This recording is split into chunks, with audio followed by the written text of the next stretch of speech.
Welcome to Chillin' 101. We hope this video helps. You begin by opening the home screen edit mode and adding a photo widget. This puts you directly into configuration. Once added, choose the widget size that fits your icon grid so spacing stays consistent.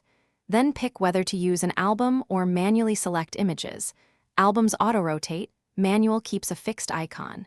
Make sure to position the widget where your app icons won't overlap. This first step sets layout and behavior, and it prevents rework later when you refine the icon look. Now you customize how the photo will function as an icon. Tap the widget and choose Edit Widget to change the photo source and rearrange selection.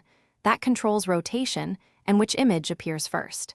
Use cropped square images or transparent PNGs so icons look crisp and aligned.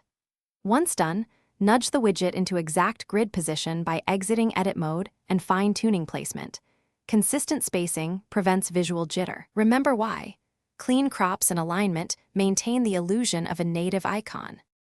Finish by testing the widget behavior across screens and after a device restart so you confirm persistence.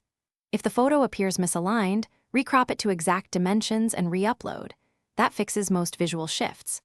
Once satisfied, avoid moving surrounding icons too much. Stability depends on grid positioning. If the widget shows blank or won't rotate, remove and re-add it and clear any app cache. That single troubleshooting step resolves most issues quickly, keeping your custom icon reliable. Thanks for watching. Consider subscribing if we helped you.